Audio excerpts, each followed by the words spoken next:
Hi, how are you? Welcome to the Etiquette Protocolo channel. I'm Juliana Santiago, and in today's video, we're going to talk a little more about etiquette mistakes you make when participating in Secret Santa.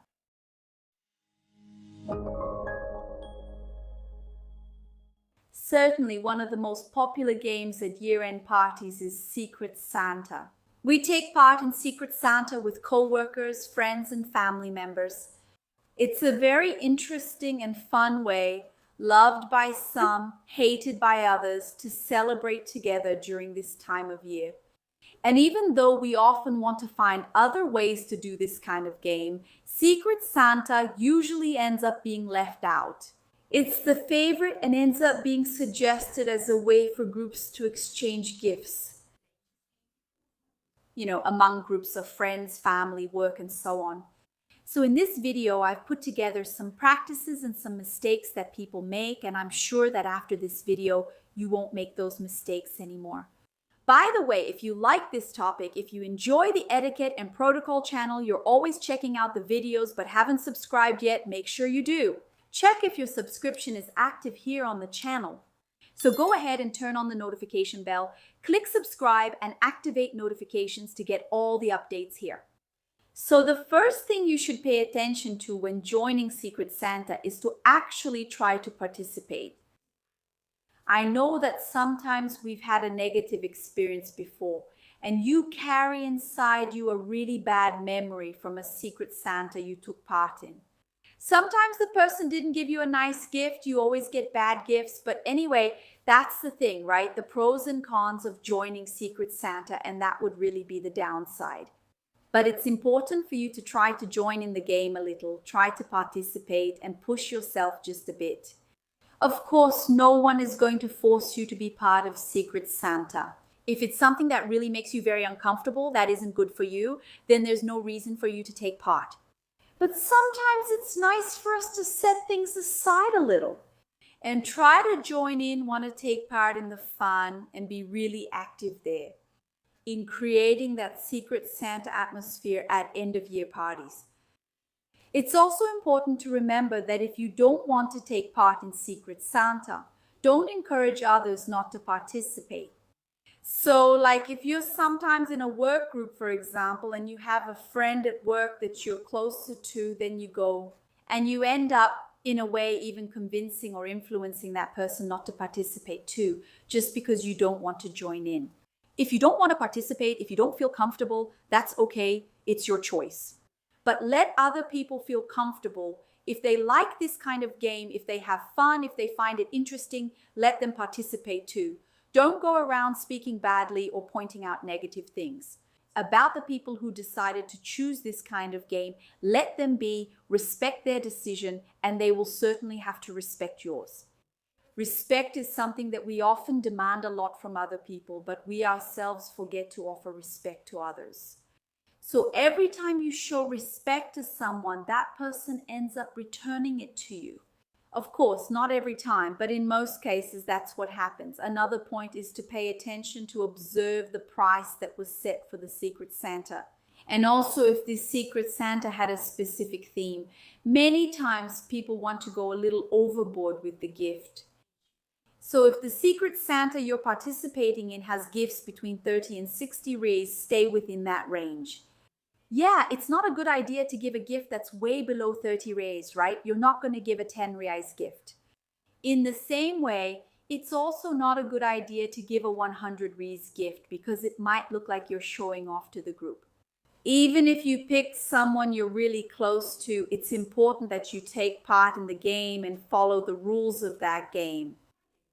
And if the Secret Santa has a specific theme, for example, a book-themed Secret Santa, a makeup-themed Secret Santa, a Havaianas-themed Secret Santa, or a chocolate-themed Secret Santa, stick to the theme. Don't let your own preferences take over and end up choosing to give a different gift, even if you know the person and feel comfortable giving them something else. Because in a way, the game is for everyone there. Even if you pick someone you love or someone you don't like that much, I think we tend to go a little overboard with gifts when we get someone we really like. Others are also participating in the game with you. So they might also feel uncomfortable when you buy something way outside of what was agreed upon, those rules, that suggested guideline. So it's essential that you pay attention to the rules, the style, the price that was set, and stick to that price. And if the Secret Santa has a specific theme, follow the rules. Stick to what was organized and proposed by the group. When you draw someone for Secret Santa, it's essential that you pay attention to the gift you're going to give to that person. Especially when you're not very close to the person, you might feel a bit lost about what would make a good gift. So in this case, it's essential that you actually want to take part in the game. So do some research about that person. Maybe take a look at their social media. Try to find out if they have any hobbies. Is there any interest you can notice and pick up on? Something that could be interesting for you to include in your gift? Sometimes the person, for example, really likes to read books, so you can give them something related to books. Not necessarily a book, but maybe a bookmark, a book holder, something like that. Sometimes the person really likes, for example, to cook, so you can give them kitchen accessories. You find all this out by showing interest in the person you drew in Secret Santa in this case. Another thing, and this can be a suggestion for those who are unsure about what gift to give when you're not that close, is the idea of giving something related to that person's profession. For example, if the person works with technology, sometimes you can give headphones. If the person is working from home, you can give a mouse or a mouse pad. You can try to relate the gift to that person's profession. Whenever you're going to give someone a gift, it's essential that you pay attention to the gift wrapping. So be careful with wrapping that is torn, gift paper that is too wrinkled or that is very crumpled. Be careful because the presentation of the gift shows the other person how much attention you paid. Usually when it's someone we really like, we go there and prepare a super nice gift with a beautiful bow. But when it's someone we don't really care about, we just give the gift any old way. And that careless way, the person notices it. The person who receives your gift observes that. So the appearance of your gift matters to show the attention and care you had for your Secret Santa. If possible, write a card as well along with the gift.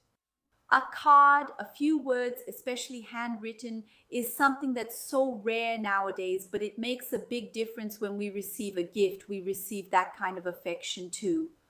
It's something very pleasant, and I'm sure your Secret Santa will love it. Now we're going to talk a little more about the moment to reveal who your Secret Santa is. One very common thing that unfortunately can ruin your moment.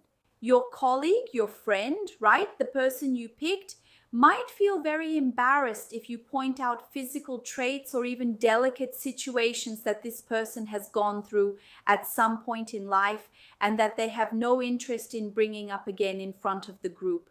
So for example, sometimes you're at your office Secret Santa and the person made a mistake at work, like I don't know, they sent the wrong report on a really important day. Then, to reveal that you picked this person, you keep bringing up that situation and expose them in front of all the other co-workers. Another fundamental issue is paying attention to the person's physical appearance. This can be something very inappropriate and totally unacceptable nowadays. So, don't point out physical traits and also don't expose people when revealing your Secret Santa. Be careful when making this reveal, making a joke or telling a story. Also pay attention to who you picked, if the person likes this kind of reveal, if they enjoy this kind of interaction. Pay attention to all of this so that instead of making a friend, getting closer to someone, or having a joyful moment, you don't end up creating a situation or leaving negative energy in the middle of a game that could be so much fun. Now that you've already given your gift to your Secret Santa, have you already revealed who you picked? Maybe it's time for us to talk about you as the person who receives the gift, you getting the gift from your Secret Santa. Every time you get a gift, whether it's from Secret Santa or not, it's essential that you open the gift and show a reaction. And be very careful when you react to your gift. If it's something, for example, that you didn't like, something you didn't think was that great, something that didn't quite meet your expectations, be careful when showing that. That really can happen. Sometimes you thought you were going to get, I don't know, a mouse or a mouse pad, and then you got a pen, for example, right? Sometimes you didn't want a pen, you wanted a mouse or a mouse pad. So be careful when showing your reaction to your gift. Don't forget to say thank you. And if this gift comes with a card, with a thank you note, with a message, remember to read the message, to read the card before you start opening the gift.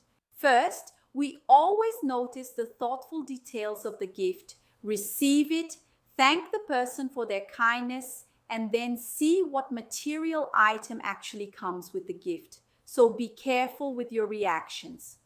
And another point we need to mention in this video is don't go around speaking badly about the gift your Secret Santa gave you. If you didn't like the gift you received, other people don't need to know about it.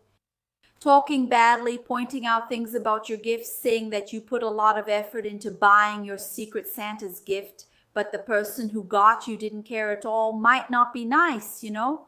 Yeah, spreading gossip, saying bad things about others is totally inelegant, it's inappropriate, and you might be seen as someone who spreads this kind of information to the group. People might end up seeing you that way, so pay attention to that. So that's it. Don't forget to subscribe to the channel. Subscribe. Kisses and see you later.